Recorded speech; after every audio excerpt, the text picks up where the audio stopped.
Hello, everyone. I'm Loretta Bush, President and CEO for Authority Health. And today I have a very special guest to talk about a very special topic. You know, we always hear the phrase, the children are our future, and that's absolutely true. And every year at this time, we really focus on a series of activities to go along with the national observance called Every Kid Healthy Week. This year, it's taking place between April 22nd and April 26th. But even though that observance only happens nationally once a year, it is a focus of Authority Health and particularly of my guest, Dr. Ayesha Taj. She's our pediatrician here at the Mare Pediatric Health Center. And we are pleased to be able to talk to her about this topic. Let me tell you a little bit about Dr. Taj before we get into the conversation. Dr. Taj received her medical degree from Michigan State University, College of Osteopathic Medicine, and she's been in practice for more than 26 years, which is amazing because she doesn't look like she could have been practicing that long. Dr. Taj is also a specialist in adolescent medicine, and in addition to her clinical work, Dr. Taj also supervises our pediatric residents here at Authority Health. Dr. Taj, thank you for joining me. Thank you. It's a pleasure. So let's just jump right into the topic. So we know that Mott's Children's Hospital in Ann Arbor conducts an annual national poll on children's health. And there's various different health topics and issues that they cover. In the past, they focused a lot on exercise, on obesity, and on tobacco use.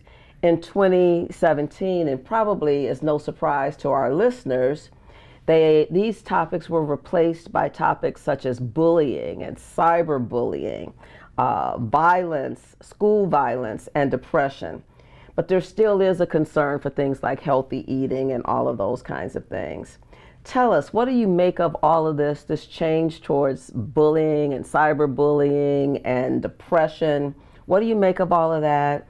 And do you think that the social determinants of health has really taken a bigger role in society as it relates to our children?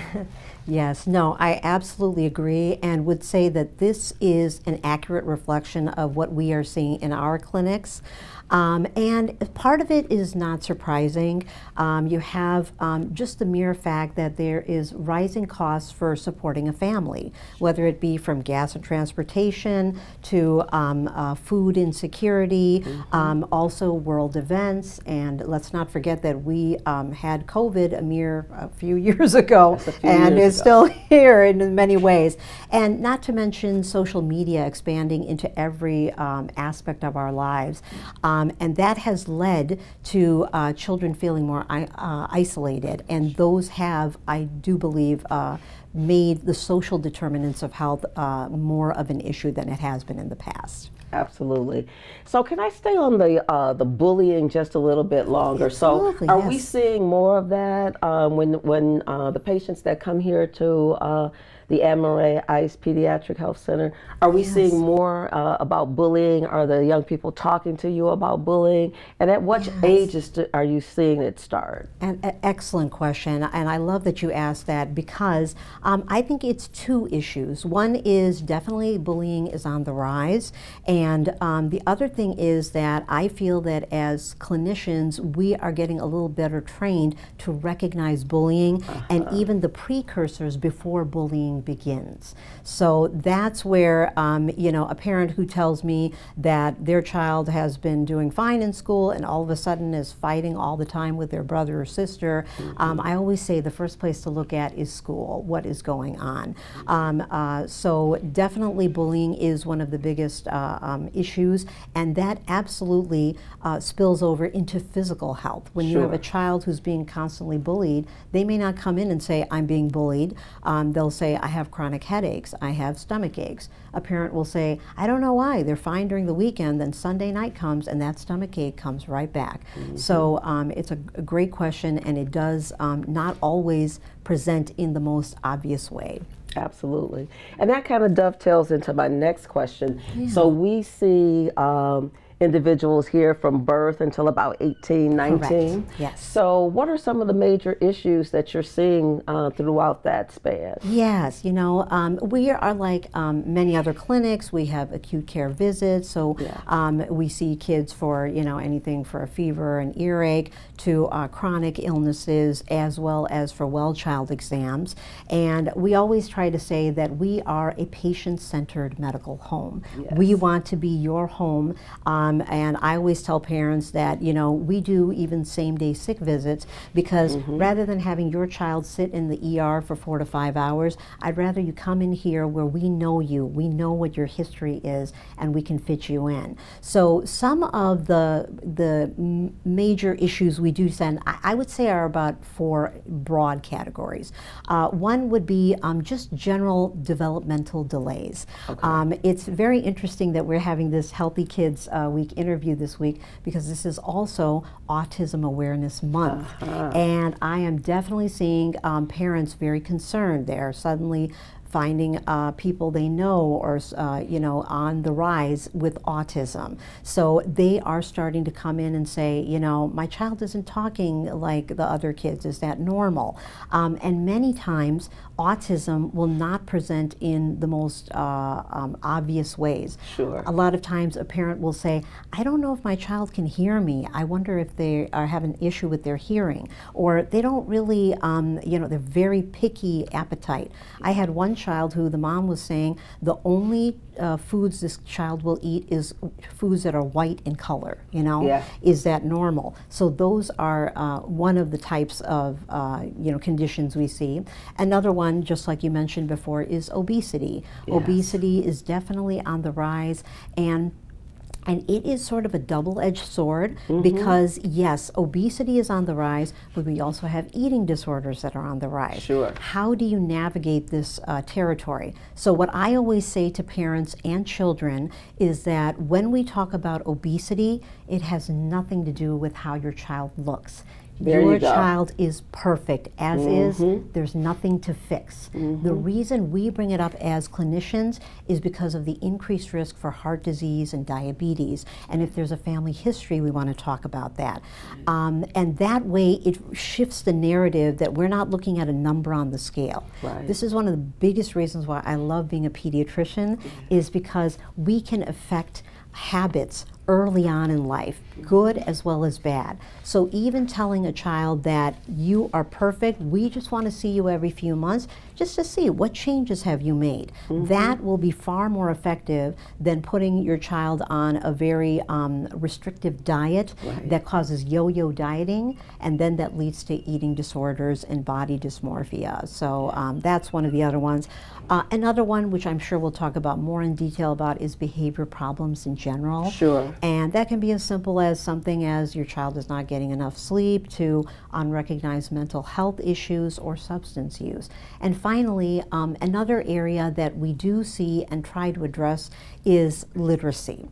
COVID brought out an uneven playing ground in that not all virtual learning was the same. Some kids got very good learning and others didn't, especially our ADHD children really suffered. So when we see kids in the clinic, I always ask, you know, what was your child's last report card looking like? Not because, you know, we want to see where we can help children. A lot of times parents don't know that one great resource that kids know a lot about, some parents don't, is Khan Academy. If a parent tells me my kid is really suffering with math or science, that's an excellent you know, equalizer, because it's free, it's online. They can, you know, my own son had some issue in 12th grade with matrices. I said, the only thing I know about the Matrix is the movie. I've never heard of it.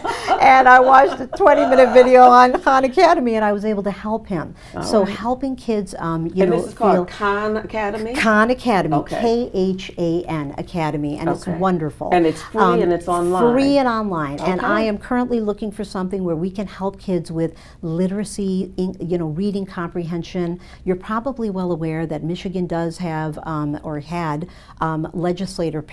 legislation passed that said that if a child is not at 3rd third grade reading level, by the end of third grade, they will be held back.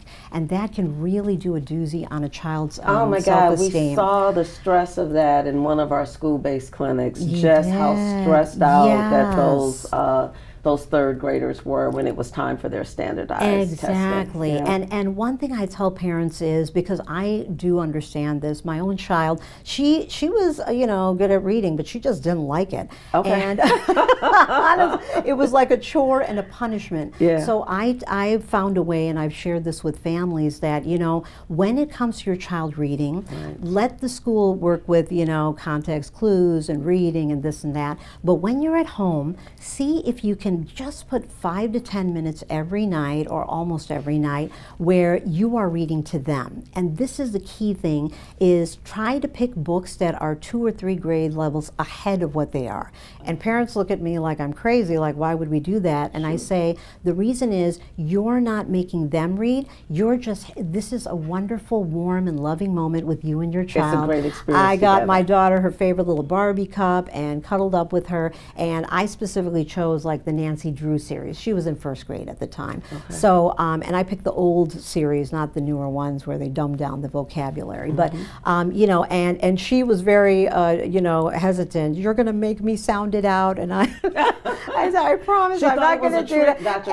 The adults are trying to trick me again. Exactly. And I told her, and the reason I picked it is because at the end of every chapter, something happens. Nancy heard a crash. What happened? I said, I don't know. We'll find out tomorrow. And within 2 weeks, interesting. It was very, and she started saying, what does assailant mean? What does sleuth mean? So she's hearing words that are beyond her first grade level, and on her own, she started finding words. So, making it fun, making it something that you're not going to hold against them.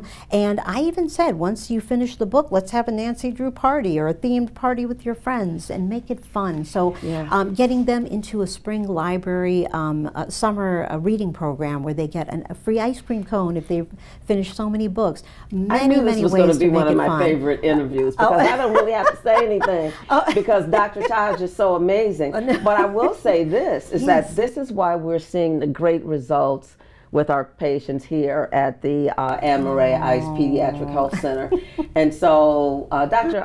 Taj has just given us a wealth of information. But if you or someone you know is looking for an amazing pediatrician that understands the social determinants of health, and as you can see, can clearly help parents, give them some tips on overcoming things like bullying and issues around reading, and I'm sure encouraging immunizations, the whole gamut, just pick up the phone and call 313-824-1000 and push prompt number 3 and make an appointment for the Mare Ice Pediatric Health Center. So I think you've kind of covered a lot of the things that I wanted to ask you about. Really, the job of involving parents and the school community and things like that. But just talk about it just a little bit more. And also, I do want to talk about vaccines a little bit, because vaccines are important. Yes. There are vaccine preventable illnesses. Yes. Vaccine preventable illnesses are on the rise, and there's no reason for it other than the fact that people are not getting vaccinated.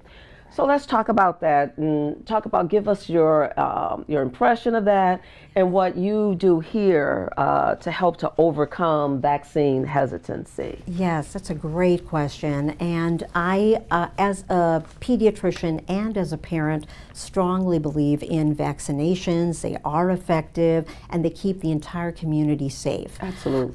However, we do have parents who are hesitant about getting vaccinated. And my personal approach is twofold, and that is with compassion and parent education. The more a parent knows why we feel that vaccination is important, the more they're able to communicate what their concerns are. Sure. I have a perfect example of a parent who in the beginning said, I definitely don't want vaccinations, I don't feel they're needed, none of my kids were vaccinated and they were fine. However, it was probably the third or fourth time that her child had an ear infection, and I did mention to Mom, you know, she was staying away from passive smoke and daycare and all the other triggers. I said one trigger that can lead to more ear infections is if your child is not vaccinated against Prevnar, a pneumococcal vaccine. And it was literally within a second she said, oh, I didn't realize that. So that could, you know, slow down all these ear infections? I said, yes, because you're doing everything else. And sure enough, she decided to get vaccinated. And I haven't seen her in 6 months, so that's a good sign. Yes, yes. So yes, education is key. Absolutely. Education is key. So that's wonderful. Yes. So in terms of going to the doctor on a regular basis, you know, sometimes in many communities, we think we only need to go to the doctor when our ear is hurting, or something is broken, or we're sneezing and coughing. Certainly we should go then. But the importance of forming a relationship with the pediatrician and coming on an annual basis for the well child visit. So how do you promote that in the practice? Yes, yes, and that's a great question, because when you are seeing a child for a well child visit, it's a great opportunity to kind of take a bird's eye view and see, are there any patterns that are showing up? You know, are there certain issues that we dealt with last year that are continuing on, right? And then what that also does is it allows us to catch things before they become an issue. An easy example would be a child who came in and we noticed that this child hadn't grown in almost a year and a half.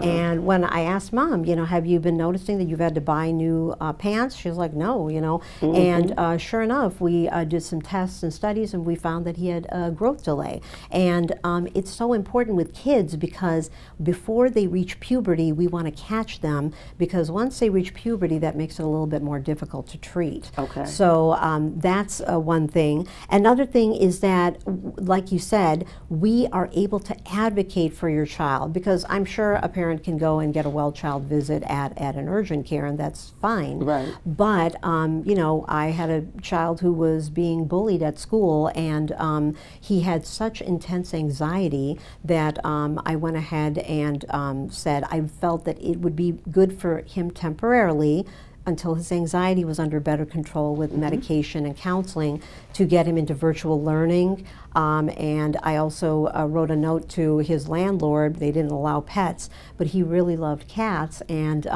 just those two things, Mom was saying he's doing so much better. He's thriving. And, you know, and that's where we can follow up on that and really be part of that experience. And that's what happens when you have a relationship with the physician, and that they know you and you know the patients, and that you're able to do kind of that 360 care. Yes, That's and amazing. one thing I really just have to make a plug for is I have worked at many clinics all throughout Michigan, and ICE Pediatric Health Center is so unique in that we not only identify issues, we actually have the support staff to help address that. So for example, if someone's dealing with food insecurity, or having, I had a mother whose roof had caved in, and the landlord was not dealing with this. Our amazing community health worker, Donna Burrell, has been instrumental in reaching out to this family, contacting the Housing and Urban Development Program. She has been able to check in on families to make sure they're doing okay. For sure. And that is something that we just don't, I've not seen it before in other offices. Not to mention, and I'm sure you'll probably bring it up soon, but when you identify children with mental health issues, we have Authority Health mental health counselors in-house. And I love it because I can see from the chart that they have seen their counselor, they've been diagnosed with X, Y, and Z, so we're all kept in the loop as opposed to kind of sending them out to other places where we don't know what's going on. Well, you said it perfectly, and you really have expressed the importance and how effective it is when a physician knows how to use the entire care team. Yes. When a physician has a relationship with the behavioral health, and that behavioral health is integrated, which we have here at all of our Authority Health clinics, and the ability for the primary care doc to see the behavioral health notes, and vice versa, so they can work together for the betterment of the patient. We have come to the end of our time. It's amazing. You and I could go on forever. I could listen to you all day. That's why I wasn't even going to try to interrupt or ask any more questions, because the information that you shared is just so valuable, and it shows how much you really care about the patients that come here, and it shows how much you care about children and adolescents in general. So we thank you, Dr. Taj. No, and thank you. I cannot, like you said, there's no way I could do what I do without the amazing team that I have here at this office.